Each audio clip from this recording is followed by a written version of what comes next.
Jurnalis keliling, bikin berita bila suka, kalau tidak, bila terpaksa. Hahaha. Dinas Pemberdayaan Perempuan dan Perlindungan Anak, Pengendalian Penduduk dan Keluarga Berencana atau DP3A P2KB Kota Padang menggelar sosialisasi perlindungan anak terpadu berbasis masyarakat atau 4BM di Aula Kantor Camat Pauh Kota Padang, Rabu 23 Juni 2021. Sebelum berita kami lanjutkan, bagi yang belum subscribe channel YouTube Pauh TV, silakan subscribe, like, comment, and share agar kami makin bersemangat berkabar untuk Nagari. Hahaha. Kegiatan sosialisasi perlindungan anak terpadu berbasiskan masyarakat ini diikuti oleh para utusan kelurahan yang terdiri dari unsur aktivis perlindungan anak, para ketua LPM kelurahan, para babinsa dan babin kamtipmas kelurahan se-Kecamatan Pauh, para lurah atau yang mewakili. Turut juga hadir Camat Pauh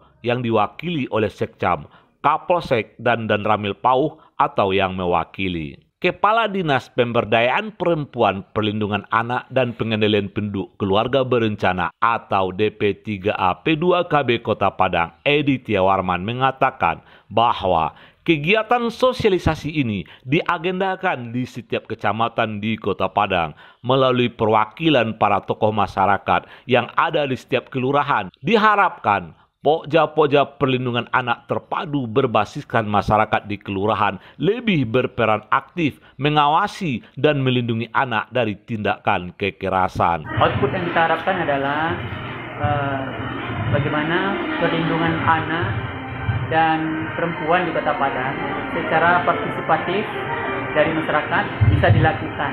Di antaranya melalui PATBM, Perlindungan Anak Terpadu Berbasis Masyarakat, yang pekerjaannya sudah ada di 104 kelurahan. Jadi unsurnya ada unsur kelurahan, babinsa, babin kamtipmas, LPM, induk kandung, PKK, tokoh masyarakat.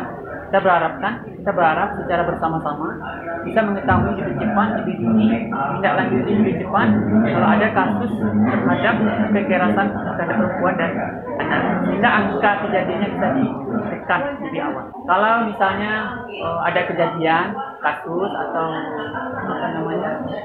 indikasi di lapangan, bisa warga atau siapapun atau anggota Polda melakukan pelaporan ke DP3 P2KB melalui P2 atau P2A. Nah, di sini sosialisasikan kontak person semua. Ya, nanti P2 atau P2A Kota Padang lah yang menindaklanjuti. Konsen kita perlindungan terhadap anak dan perempuan yang menjadi korban. Adapun kasusnya atau pelakunya jika terkait dengan pidana, itu kita sudah kerjasama dengan pihak kepolisian, khususnya unit PPA, Polda dan Polres.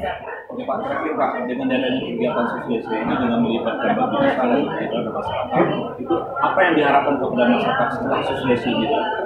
Yang diharapkan adalah komitmen dan partisipasi bersama untuk melindungi perempuan dan anak dari segala macam tindak kekerasan. Demikian kabar jurnalis keliling. Bikin berita bila suka, kalau tidak, bila terpaksa. Hahaha.